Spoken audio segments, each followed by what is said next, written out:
در میز خبر در خدمت شما هستیم. من به همراه مدیا مصور. کاخ سفید دیشب در یک بیانیه‌ای که در سایت خودش منتشر کرده و در اون فرمان اجرایی دونالد ترامپ رو بازنشر کرده درباره محدود کردن فعالیت‌های آژانس ناظر بر رسانه‌های بین المللی آمریکا. دلیل این تصمیم رو توضیح داده. طبق این فرمان بودجه رادیو فردا قطع شده و صدای آمریکا هم موقتاً تعطیل شده. دولت آمریکا میگه این تصمیم رو با هدف حفظ پول مالیات دهندگان آمریکایی که خرج این رسانه ها رو میدن گرفته. کاخ سفید در این بیانیه صدای آمریکا رو یک رسانه افراطی و صدای افراطگرایان آمریکا معرفی کرده و برای این ادعا هم چند تا مثال آورده. مثلا گفته مدیران صدای آمریکا از خبرنگارانشون خواسته بودن که در خبرها گروه حماس رو تروریستی خطاب نکنن مگر در نقل قول از دیگران. همچنین به یک نامه سرگشاده از اسکات پری نماینده جمهوریخواه مجلس آمریکا اشاره شده که در سال 2016 بعضی از کارکنان بخش فارسی صدای آمریکا به ایشون شواهدی دادن که نشون میده این رسانه یه سری اهداف سیاسی خاص رو دنبال میکنه. در همین بیانیه کاخ سفید اعلام کرده که همین نماینده آمریکایی در سال 2022 یعنی در دوران جو بایدن خواستار بررسی جلوگیری از انتشار گزارش‌های انتقادی علیه جمهوری اسلامی توسط بخش فارسی صدای آمریکا شده. از طرف دیگه دادخواست هم علیه صدای آمریکا تنظیم شده که میگن حامیان جمهوری اسلامی در این رسانه نفوذ کردن و دارن منافع ضد آمریکایی رو پیش میبرن. کاخ سفید در بیانیه خودش آورده که طبق این دادخواست محتوای صدای آمریکا طوری تغییر کرده که اخبار و تحلیل‌هاش در این رسانه به نفع جناح‌های جمهوری اسلامی تموم بشه. کاخ سفید به موارد مشابه در بخش‌های دیگه صدای آمریکا از جمله سرویس روسی این رسانه هم اشاره کرده. از دیروز همه کارمندان صدای آمریکا که به بیش از 40 زبان برنامه پخش میکنن به مرخصی اجباری رفتن و معلوم نیست این وضعیت تا کی ادامه داشته باشه. بلافاصله هم بعد از اعلام این تصمیم همه شبکه‌های رادیویی و تلویزیونی صدای آمریکا قطع شدند. مثلا بخش فارسی صدای آمریکا از دیشب داره این آگهی که در تصویر می‌بینیم رو مکرراً نشون میده. اشاره کنم که رادیوی فارسی صدای آمریکا بعد از انقلاب سال 1357 پخش برنامه‌های خودش رو به سمت ایران شروع کرد. از یه طرف دیگه رسانه دیگه‌ای که با این تصمیم دونالد ترامپ تحت تاثیر قرار گرفته رادیو فرداست که بخش فارسی رادیو اروپای آزاد یا رادیو آزادیه و دفترش در پراگ پایتخت جمهوری چک قرار داره. رادیو فردا فعلا داره به کارش ادامه میده ولی طبق اطلاعاتی که به من و تو رسیده مدیران این رسانه گفتن که فقط تا آخر همین ماه میلادی میتونن به کارمندانشون حقوق بدن و بعد از این مدت اگر که تأمین مالی بشن میتونن ادامه بدن وگرنه اونها هم تعطیل میشن. رادیو فردا از سال 1382 به صورت 24 ساعته برای ایران برنامه پخش کرده. کریلیک مشاور ارشد دولت ترامپ در آژانس رسانه‌های جهانی ایالات متحده که ناظر بر صدای آمریکا برای رادیو فرداست با انتشار یک لیست بلند بالا از فساد و سوء مدیریت گسترده در این نهاد یعنی صدای آمریکا اون رو یکی از فاسدترین سازمان‌های دولتی واشنگتن دونسته.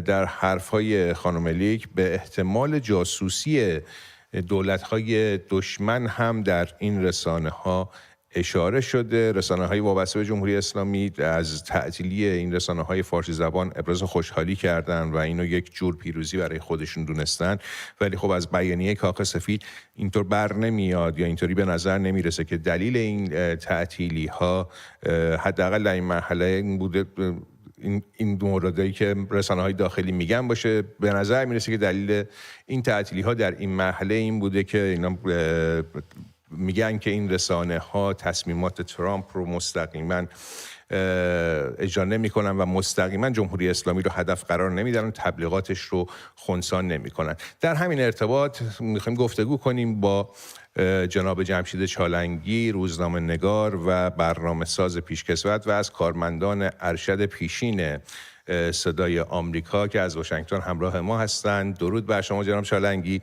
شما یکی از محبوب ترین برنامه‌های فارسی زبان رو در صدای آمریکا داشتید، تفسیر خبر، که توقف ناگهانیش خیلی خبرساز شد و از اون به بعد شائبه‌های لابی‌های جمهوری اسلامی در صدای آمریکا صحبت میشد در موردش و این شائبه‌ها بالا گرفته بود. حالا خود کاخ سفید اومده چنین بیانیه‌ای رو صادر کرده. واکنش شما نسبت به بیانیه کاخ سفید چه است؟ اولا درود به شما و همکارانتون، همه نازنینانی که در شبکه من و تو در صدد هستن این کار زمین مونده ملی رو از زمین بردارن و راه بیاندازن و من امیدوارم که موفق بشن. همونطور که آرزوی موفقیت شما رو دارم، واقعا متاسفم هستم از اینکه صدای آمریکا وضعش چنین شد و رادیو فردا هم به همیشه خوشحال کننده نیست به هر حال. اما وقتی کار به اینجا میرسه که چاره‌ای جز این نیست، خب این تأسف شاید مضاعف میشه که چرا کار به اینجا رسیده، کار به این نقطه رسیده. در طی این سالها بفهمین بفهمید اگر پرسشی هست من ترششو براتون عرض می‌کنم. در طی این سالها رفتار صدای آمریکا، کلیت رسانه صدای آمریکا تا چه اندازه مطابق با اساسنامه این رسانه بوده؟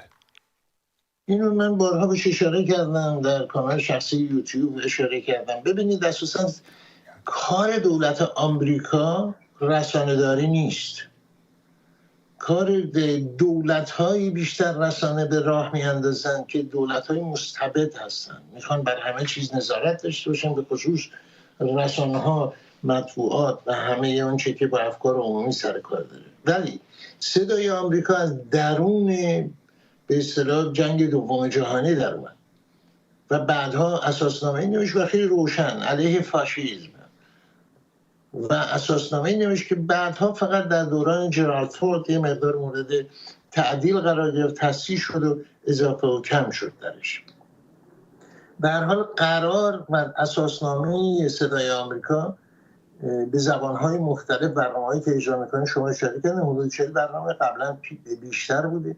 اینها قرار هست ارزش‌های آمریکایی رو در رأسشون آزادی بیان و آزادی که شامل آزادی رسانه و همه اینها هست، حقوق بشر و همه اینها رو به اصطلاح تبلیغ کنه و حمایت کنه و تریبون کسانی باشه که در این زمینه‌ها در کشورهای خودشون فعالیت میکنن. یک موضوعی درش نهاده شده که اون به اصطلاح توازن در خبررسانی هست.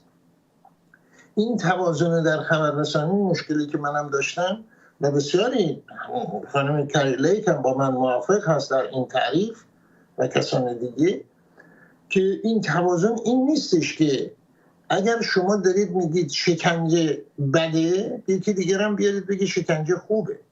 اگر شما تریبون میدید به زندانی سیاسی که در ایران زندانی شکنجه شده و میاد صحبت میکنه، یکم از جمهوری اسلامی بیارید بگید مثلا شکنجه بد نیست یا ما شکنجه نکنیم. توازن به این معنا هست که شما با فاشیسم هیتلری که میجنگید، اخبار درست و واقعیت‌های درست رو و ارزش‌های آمریکایی رو در برابر این اختناق، در برابر این جریانی که در ایران جای دیگه هست، اینا رو به اصطلاح توازن برقرار کنید. یعنی اون شستشوی مغزی که در رسانه‌های جمهوری اسلامی هست، اون رو خنثی کنید. هدف این است. بودجه‌ای که گذاشتید. به هر حال متاسفانه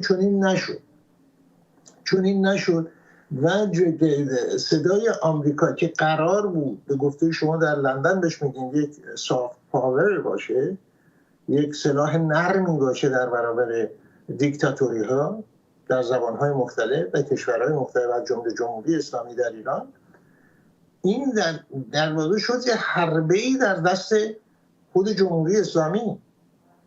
شما عزیزان در من و تو دارید زحمت میکشید، من اطلاع دارم، با حقوق حقوق بسیار بسیار کم چند روزه در هفتگی دارید کار میکنید، ولی از پرس تیوی استخدام کردن. پرس تیوی واحد بودجهش، ردیف بودجه جزء وزارت اطلاعات جمهوری اسلامی. خانمی آمد در اونجا، فارسی نمیدونه، یه مطلب مینوشت، مطلب که چه بود بماند، یکی ترجمه میکرد، پرودکشنش دست کسی دیگه ای بود، یه کسی هم میخون. حدود 4 نفر مشغول بودن و روزانه بالای $500 به ایشون پول میدادن و کسان دیگه و کسان دیگه و کسان دیگه. یعنی کار از اون مسیری که یعنی رفت و بخشی از استراتژی تأسیس تشکیلات اطلاعاتی جمهوری اسلامی شد، چون جمهوری اسلامی متوجه این نکته شد که آقا ما نمیتونیم این رسانه ها رو باشون رقابت کنیم، بنابراین چه کنیم؟ بیاییم و اینها رو به زانو در بیاریم، چگونه آدم های خودمون رو بفرستیم در اونجا. و این رو طبق سناریوی بسیار دقیقی اجرا کردم. من و همکاران دیگرم بنیانگذاران رادیو فردا بودیم. من دعوت شدم از پراگ برای توسعه تلویزیون صدای آمریکا، تقاضای کار نکرده بود و من در هر دو شاهد بودم چگونه جمهوری اسلامی در اونجا آمده و نفوذ کرده و آمدن و در اونجا بخش خبر، بخش تفسیرها، بخش مهمانها و رفت زیر دست لابی جمهوری اسلامی. تمام مدارکی که راجع به من مکاتبه شده طبق قوانین آمریکا به من دادن. این مدارک رو از لابی جمهوری اسلامی، از افراد سرشناس در لابی جمهوری اسلامی خواستن که بیان و نظر بدن چگونه ما میتونیم به اصطلاح کاری بکنیم در صدای آمریکا که بتونیم نزدیک بشیم به یعنی روابط جمهوری اسلامی و دوره اوباما هستیم. برنامه من رو، تفسیر خبر رو که پربیننده ترین بود طبق آمار خود صدای آمریکا، اینترمدیا در نیویورک بر آمار میگیره، این رو به مشاور و مترجم رئیس جمهوری ایران دادن ارزیابی بکنه، آقای هومن مشت. اسم میبرم برای اینکه هست، اسنادش مدارکش هست، چیزی پنهانی نیست، اتهامی نیست. ایشون رو ارزیابی کرده، هرچی کرده و از این اقدامات بسیار افتاده و این کسانی بودن، ناظر بودن، میدونستن که صدای آمریکا عملا، من متاسفم در اونجا عزیزانی هستن که بسیار آدمای کارکشته حرفه‌ای هستن و کار درست انجام میدن. ببینید اساسنامه صدای آمریکا، من پرچونگی نمی کنم، من تموم میکنم، یه مجالی رو فراهم میکنه که اون مجال که اساسنامه فراهم میکنه اونجا مجالی هست که منافع مشترک ایران و آمریکا پدید میاد و این خیلی مهمه. مثل همین الان منافع مشترک و مسائل مشترک ایران، اسرائیل، کشورهای عرب، آمریکا، اروپا، همه یه جا الان منافع مشترک دارن در خاورمیانه. چه از امنیت. بله. و این متاسفانه از بین رفته بود در صدای آمریکا. آقای چالنگی، ارتباط صدای آمریکا اساساً با وزارت خارجه و دولت این کشور به چه صورت هست؟ ببینید از ارتباط از نظر بودجه هست، در دولت تامین میشه. گاهی وقتا که وزارت خارجه مشکلی پیدا میکرد، عرض کنم خدمتتون، از وزارت از رقم بودجه وزارت دفاع میومد. عملاً بله مربوط میشه به وزارت خارجه، هرچند که گفته میشه در اساسنامه که تمام به اصطلاح عناصر دستگاه سیاسی آمریکا رو بازتاب میده، ولی به هر حال به وزارت خارجه مربوط میشه. یعنی پیش از این به اصطلاح USGM که شما اشاره کردید، رسانه‌های جهانی آمریکا، یک تشکیلات دیگه بود، Broadcasting Board of Governors. این بود، یعنی BBG مخففش میشد، که اینا 4 تا از حزب دموکرات، 4 تا از حزب جمهوری خواه انتخاب میشدن، حقوقی هم نمیگرفتن. مسئول رئیسشون هم وزیر خارجه وقت آمریکا بود. اینا اداره کننده همه این رسانه ها بودن. اون از بین رفت، این آمد. ولی در همون زمان هم وزارت خارجه نظارت داشت. گاه میشد که رئیس تعیین میکرد، مثل آقای عسکر که از وزارت خارجه اومد، مدتی در اونجا ریاست داشت که داستان میده و به هر حال نظارتی بود. و ظاهر قضیه هم این که نه وابسته نیستیم، یعنی و به طور مستقل عمل میکنیم، که چونی نبود عملا. این رو هم بگم، یعنی عملا تابعی میشد. مثلا در مورد خود تفسیر خبر من خیلی کوتاه اشاره بکنم. مثلا در نشست ببینید یک کنفرانسی تشکیل میشد عراق و همسایگانش، که من در این کنفرانس ها در زمانی که رادیو فردا بودم رفتم، یکی دو تاشون که در شرم الشیخ بود و جای دیگه. در بغداد که تشکیل شد برای در دولت اوباما اوایل 2011 اینها بود، همچین زمانی، در حاشیه‌اش و هیئت‌ها می‌نشستن با هم صحبت می‌کردن. جمله آقای ویلیام برنز بود که رئیس هیئت آمریکایی بود، با نمایندگان جمهوری اسلامی در این نشستن که آقا خب مشکلات شما چیه؟ یه لیست تهیه دادن به آقای برنز که آقا شما میگید که مثلا فرض کنید میخواین با ما روابط حسنه داشته باشین، ولی صدای آمریکا که هنوز دشمنی میکنه. این چی؟ مثلا نیوز تاک، تفسیر خبر، ما مثلا خبر نداشتن، اومدن اینجا از جمله موارد درخواستی که کردن.